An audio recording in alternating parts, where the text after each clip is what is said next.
China మధ్య సుదీర్ఘ వివాదం ముగిసినట్టేనా? బ్రిక్స్ సమిట్ కి ముందు కుదిరిన ఆ ఒప్పందం ఏంటి?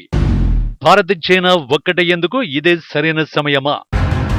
2020 జూన్ 15 ఇండో చైనా సరిహద్దులోని గల్వాన్ వ్యాలీ అప్పటి వరకు ప్రశాంతంగా ఉన్న ఆ ప్రాంతంలో ఒక్కసారిగా అలజడి రేగింది. భారత భూభాగంపై ఎప్పటి నుంచో కనీసిన చైనా మిలిటరీ ఒక్కసారిగా హద్దు మీరింది, సరిహద్దు దాటింది. ఈ హఠాత్తు పరిణామాలకు ఇండియన్ సోల్జర్స్ ఏమాత్రం బెదరలేదు. సింహాల్లా చైనీయులపై విరుచుకుపడ్డారు. ఒకరు ఇద్దరు కాదు, దాదాపు 40 మంది చైనా సైనికుల్ని మట్టుబెట్టారు. మిగిలిన వారిని తరిమి తరిమి కొట్టారు. ఎక్కడి నుంచైతే వచ్చారో మళ్లీ అక్కడికే వెళ్లే వరకు విడిచిపెట్టలేదు. ఈ క్రమంలో భారత సేనలోనూ 20 మంది అమరులయ్యారు. నిజానికి చైనా మిలిటరీ కుట్ర పన్ని దుడ్డు కర్రలకు మేకులు, ఇనుప జువ్వలు దించి వెన్నుపోటు పొడవడంతోనే మనకు ప్రాణ నష్టం జరిగింది. లేదంటే సీన్ ఎలా ఉండేదో మన సరిహద్దుల నుంచి తుర్రుమన్న చైనా సేనలకు ఇప్పటికీ గుర్తే. ఇదే విషయాన్ని అంతర్జాతీయ మీడియా సైతం తేల్చి చెప్పేసింది. ఇండియన్ సోల్జర్స్ చైనీయులను ఎలా ఉరికించారో సాక్షాత్తు డ్రాగన్ తో దోస్తీ చేస్తున్న రష్యన్ మీడియా సైతం క్రిస్టల్ క్లియర్ కథనాలు ప్రచురించింది. కానీ చైనా మాత్రం నాటి ఘటనలో కేవలం 4 మాత్రమే మరణించినట్టు చెప్పింది. ఆనాటి ఘర్షణలో దాదాపు 40 మంది చైనా సైనికులు మరణించినట్టు అంతర్జాతీయ నివేదికలు బయటపెట్టాయి. నాటి నుంచే రెండు దేశాల మధ్య నిప్పు రాజుకుంది. 1590 రోజులు, 21 రౌండ్ల మిలిటరీ చర్చలు, 17 రౌండ్ల దౌత్య చర్చలు. గల్వాన్ వ్యాలీ ఘర్షణల తర్వాత ఇండియా చైనా మధ్య జరిగిన చర్చల లెక్కలే ఇవి. ఈ గణాంకాలు చూసిన ఎవరికైనా రెండు దేశాల మధ్య పీస్ ఇంపాసిబుల్ అని అనిపిస్తుంది. కానీ ఏం జరిగిందో ఏమో. మోడీ రష్యా పర్యటనకు కొన్ని గంటల ముందు భారత విదేశాంగ శాఖ నుంచి సంచలన ప్రకటన వచ్చింది. ఏటకెలకు భారత్ చైనా సరిహద్దు వివాదంపై కీలక ముందడుగు పడింది. Over the last several weeks, Indian and Chinese diplomatic and military negotiators have been in close contact with each other in a variety of forums. And as a result of these discussions, agreement has been arrived at on patrolling arrangements along the line of actual control in the India-China border areas, leading to disengagement and a resolution of the issues that had arisen in these areas in 2020. And we will be taking the next steps on this. 2020 నాటి ప్రతిష్టంభన పరిష్కారమైనట్టు భారత విదేశీ వ్యవహారాల శాఖ కార్యదర్శి ప్రకటించారు. సరిహద్దులో patrolling కు ఇరువైపులా అంగీకారం తెలిపినట్టు వెల్లడించారు. దీనర్థం లైన్ ఆఫ్ యాక్చువల్ కంట్రోల్ వద్దకు భారత సైనికులు చేరుకుంటారు. ఎల్ఏసీ అంటే భారత్ చైనా దేశాల మధ్య ఉన్న వాస్తవ సరిహద్దు. కొన్ని వారాలుగా జరుగుతున్న చర్చలకు ఫలితంగా ఒప్పందం కుదిరినట్టు విదేశీ వ్యవహారాల శాఖ కార్యదర్శి విక్రమ్ మిశ్రీ తెలిపారు. ఇండియా చైనా సరిహద్దు ప్రాంతమైన వాస్తవ నియంత్రణ రేఖ వెంబడి పెట్రోలింగ్ నిర్వహించనున్నట్టు వెల్లడించారు. అయితే ఇప్పుడే ఈ ప్రకటన ఎందుకు చేశారు? ప్రధాని మోడీ రష్యాలో పర్యటిస్తున్నారు. కజాన్ లో నిర్వహించే బ్రిక్స్ సదస్సుకు హాజరవుతారు. ఇదే సమావేశానికి చైనా అధ్యక్షుడు జిన్పింగ్ కూడా హాజరవుతారు. స్పష్టంగా చెప్పాలంటే ఇదేం యాదృచ్ఛికమైన ప్రకటన కాదు. ఈ ప్రకటన ఓ వేదికను ఏర్పాటు చేస్తోంది. అదే కాదు, ప్రధాని మోడీ చైనా అధ్యక్షుడు జిన్పింగ్ సమావేశానికి మార్గం సుగమం చేస్తుందన్నమాట. సో ఈ ప్రకటన వెనుక అంతర్జాతీయ రాజకీయాన్ని ప్రభావితం చేసే చాలా వ్యూహాలు ఉండొచ్చు. భారత్ చైనా మధ్య తాజా ఒప్పందం ఎంత కీలకమైందో తెలియాలంటే 2020 నాటి ఘర్షణల తర్వాత ఏం జరిగిందో తెలుసుకోవాలి. నాటి ఘర్షణల తర్వాత ఎల్ఏసీ వద్ద ఇరు దేశాలు సైన్యాన్ని భారీగా మోహరించాయి. కొన్ని ప్రాంతాలకు భారత దళాలు వెళ్లకుండా చైనా సైన్యం అడ్డుకట్ట వేసింది. భారత సైన్యం సైతం అదే విధంగా చైనా సైన్యాన్ని అడ్డుకుంది. అప్పటి నుంచి సుదీర్ఘంగా మిలిటరీ దౌత్యపరమైన చర్చలు జరిగాయి. కోర్ కమాండర్లు తరచూ సమావేశమయ్యారు. దౌత్యవేత్తలు టచ్ లోనే ఉన్నారు. పలుమార్లు విదేశాంగ శాఖ మంత్రులు కూడా సమావేశమయ్యారు. ఒకదాని తర్వాత ఒకటి వివాదాలను పరిష్కరించుకుంటూ వచ్చారు. కొన్ని ప్రాంతాల్లో ఇరు దేశాలు సైన్యాన్ని వెనక్కి తీసుకున్నాయి. మరికొన్ని ప్రాంతాల్లో బఫర్ జోన్లను ఏర్పాటు చేశారు. బఫర్ జోన్లు అంటే ఇరు దేశాలు ప్రవేశించని ప్రాంతం అన్నమాట. సరిగ్గా ఈ ఏడాది జూన్ నాటికి కేవలం 2 ప్రాంతాల వివాదాలు మాత్రమే మిగిలాయి. ఆ 2 ప్రాంతాల్లో ఒకటి డెమ్చోక్, మరొకటి దెప్సాంగ్. ఈ 2 ప్రాంతాలు తూర్పు లడఖ్లో ఉంటాయి. వాటి భవిష్యత్తు గురించి మాత్రమే నిర్ణయించలేదు. తాజాగా అవి కూడా పరిష్కారమైనట్టు నివేదికలు చెబుతున్నాయి. తాజాగా కుదిరిన ఒప్పందంలో డెమ్చోంగ్, దెప్సాంగ్ కూడా ఉన్నట్టు తెలుస్తోంది.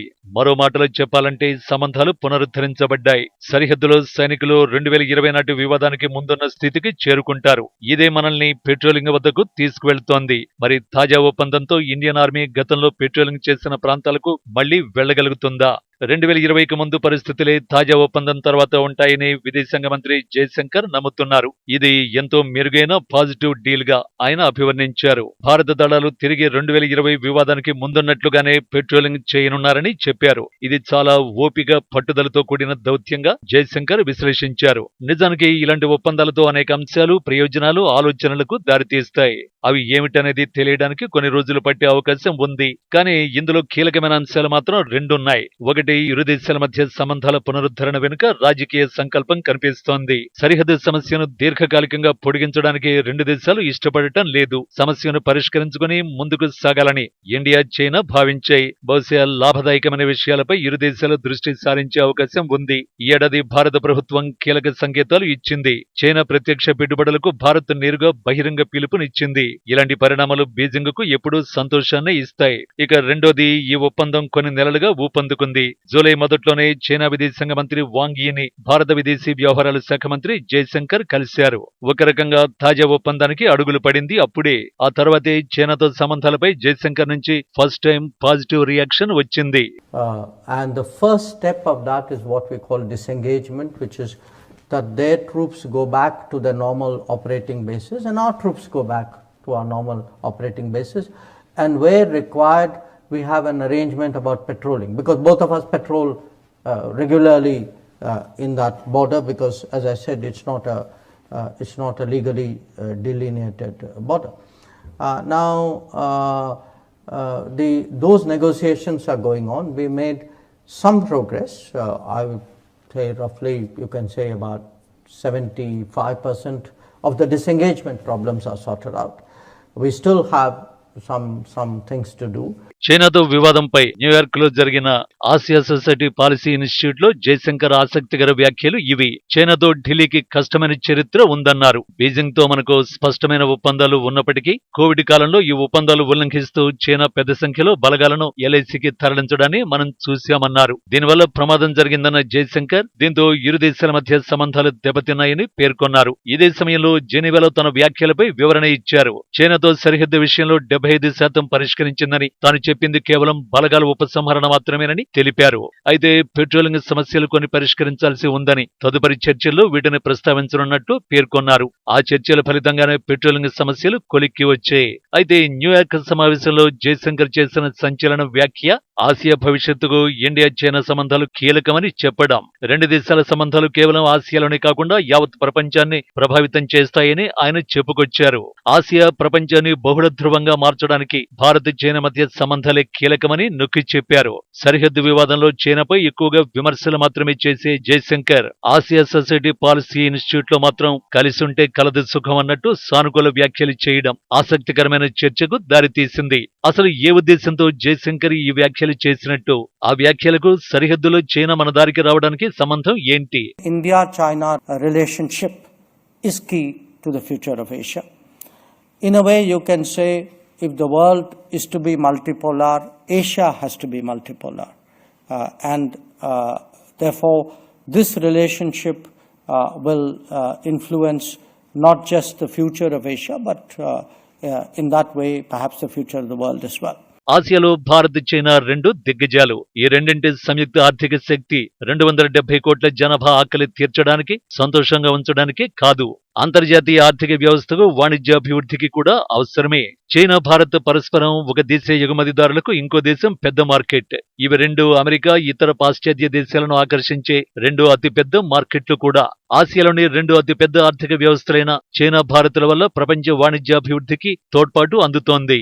ప్రపంచంలోని పెద్ద పెట్టుబడిదారులకు, సంస్థలకు బిలియన్ల డాలర్ల ప్రయోజనం కలుగుతోంది. ఈ రెండు దేశాలు ఆఫ్రికాలోని కొన్ని దేశాలకు తక్కువ వడ్డీపై రుణాలు ఇస్తున్నాయి. సుమారు 40 ఏళ్లుగా భారత్, చైనా ఆర్థిక వ్యవస్థల ప్రదర్శన బాగుంది. చాలా వేగంగా వృద్ధి చెందుతూ వచ్చాయి. కోట్లాది మంది ప్రజల్ని పేదరికం నుంచి బయటకు తీసుకురాగలిగాయి. చైనా, భారత్లో వివిధ స్థాయిల్లో మౌలిక వసతులు అభివృద్ధి చెందాయి. పట్టణ ప్రాంతాల రూపురేఖలు మారాయి. తయారీ రంగ సామర్థ్యాలు మెరుగుపడ్డాయి. అవి భవిష్యత్తులో అలాగే కొనసాగాలంటే రెండు దేశాల మధ్య ఉద్రిక్త పరిస్థితులు మారాలి. జయశంకర్ చెప్పింది అదే. జయశంకర్ చెబుతున్నట్టు ఆసియా మార్పు అంచుల్లో ఉంది. దాన్ని ఇండియానే ముందుకు తీసుకువెళ్తోంది. ప్రపంచంపై కొన్ని దేశాల పట్టు తగ్గుతున్న ఉన్న తరుణంలో ఆసియా భవిష్యత్తుకు భారత్ చైనా బంధమే కీలకమవుతుంది. వివరంగా చెప్పాలంటే ఆసియాలో పవర్ఫుల్ కంట్రీస్ పాజిటివ్ గా ముందుకు వెళితే ప్రపంచానికే మంచి జరుగుతుంది అనడంలో ఎలాంటి అనుమానం అక్కర్లేదు. ఈ విషయం చైనాకు కూడా తెలుసు.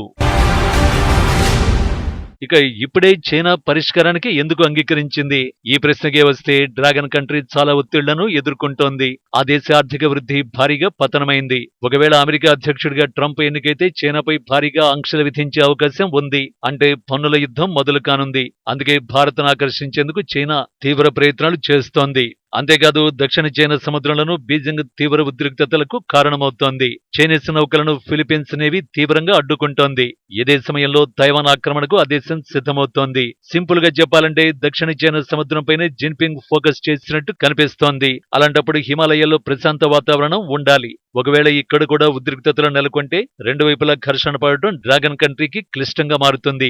ఈ నేపథ్యంలోనే భారత్ చైనా సరిహద్దు వివాదానికి బీజింగ్ మొగ్గు చూపినట్టు స్పష్టంగా తెలుస్తోంది. అయితే భారత్ ఎందుకు ఈ ఒప్పందానికి అంగీకరించింది? ఎందుకంటే సరిహద్దు వివాదంపై ఢిల్లీ క్రిస్టల్ క్లియర్ గా ఉంది. సరిహద్దు సమస్యను పరిష్కరించుకుంటేనే సాధారణ సంబంధాలను పునరుద్ధరిస్తామని భారత్ తేల్చి చెప్పేసింది. ఈ మాటను చివరికి చైనా అంగీకరించింది. ఫలితంగా సుదీర్ఘ వివాదానికి ఎడ్డగెలకు ముగింపు దొరికింది. నిజానికి రాజకీయంగా రెండు దేశాలు వేగంగా ఎదుగుతున్నాయి. ఆర్థికంగా ఇండియా చైనా ప్రపంచవ్యాప్తంగా విస్తరిస్తున్నాయి. ఇరు దేశాలకు భౌగోళిక రాజకీయ ఆకాంక్షలు ఉన్నాయి. సహజంగా రెండు కత్తులు ఒకే వరలో ఇమడవు. ఈ సమస్యను కూడా విదేశీ వ్యవహారాల శాఖ మంత్రి జైశంకర్ ప్రస్తావించారు. ఇండియా చైనా పొరుగు దేశాలు కావడంతో పాటు అపరిష్కృత సరిహద్దు ఉందని తెలిపారు. చైనా ఆర్థికంగా దూసుకుపోతోందని, తాము కూడా అదే దూకుడుతో ఉన్నామని తెలిపారు. రెండు శక్తివంతమైన పొరుగు దేశాలు ఒకే ఫ్రేమ్ లో ఇమడడం అంత సులువు కాదన్నారు. అందుకు చారిత్రక సమాంతరాలు కూడా ఉన్నట్టు జైశంకర్ వెల్లడించారు. ముందు చెప్పుకున్నట్టు భారత్కు అతి పెద్ద వాణిజ్య భాగస్వామి చైనా. ఇరు దేశాల మధ్య $1800 కోట్ల ద్వైపాక్షిక వాణిజ్యం జరుగుతోంది. బీజింగ్ కోణంలో భారత్ అత్యంత కీలకమైన మార్కెట్. అందుకే ఇరువైపులా సమస్యలను పరిష్కరించుకునేందుకు చొరవ చూపారు. అదే సమయంలో ప్రధాన రాజకీయ సవాళ్లు కూడా ఉన్నాయి. ప్రపంచ వేదికపై అమెరికా ఆధిపత్యాన్ని చైనా సవాల్ చేస్తోంది. ప్రపంచాన్ని తన గుప్పిట్లో పెట్టుకోవాలని డ్రాగన్ యత్నిస్తోంది. దాన్నే మార్చాలని భారత్ యత్నిస్తోంది. అంటే చైనా ప్రయత్నాలు భారత్ అడ్డుకుంటోంది. ఇలాంటి భిన్నమైన అంశాలు బ్రిక్స్ లోనూ ఉన్నాయి. బ్రిక్స్ ను పశ్చిమ దేశాలకు వ్యతిరేకంగా నిర్మించాలనేది రష్యా చైనాల ప్లాన్. కానీ భారత్ అలా చేయాలని కోరుకోవడం లేదు. అందుకే ఇండియాకు దగ్గరయ్యేందుకు తాజా ఒప్పందానికి అంగీకరించిందనే వాదనలు ఉన్నాయి. ఓవరాల్ గా ప్రస్తుత ఒప్పందం వెనుక చైనా సానుకూల వైఖరి కనిపిస్తోన్నా దాన్ని పూర్తిగా నమ్మడానికి లేదు. ఎందుకంటే నమ్మించి గొంతు కోయడం డ్రాగన్ నైజం. కాబట్టి భారత్ కూడా సరిహద్దులో అందుకు తగ్గట్టే వ్యవహరించాల్సి ఉంటుంది. లేదంటే 1962 నాటి పరిస్థితులు ఎప్పుడైనా ఎదురు కావచ్చు. అందుకే ఆర్మీ చీఫ్ జనరల్ ద్వివేది సైతం LACలో 2020 ఏప్రిల్కు ముందు ఉన్న స్థితికి భారత్ తిరిగి రావాలని తాము కోరుకుంటున్నట్టు తెలిపారు. 2020కి ముందు పరిస్థితులకు తిరిగి వెళ్లిన తర్వాతే తాము సైనిక తొలగింపు ప్రక్రియ ప్రారంభిస్తామని తేల్చి చెప్పారు. As far as we are concerned, we were looking at that we want to go back to the status quo of April 2020. Point number one. Thereafter, we will be looking at disengagement, de-escalation, normal management of line of actual control. And this normal management of line actual control will not just stop there. There are phases in that also. So this what I am saying, it has been our stance from April 20 itself when General Y.K. Joshi was the army commander, and even today that's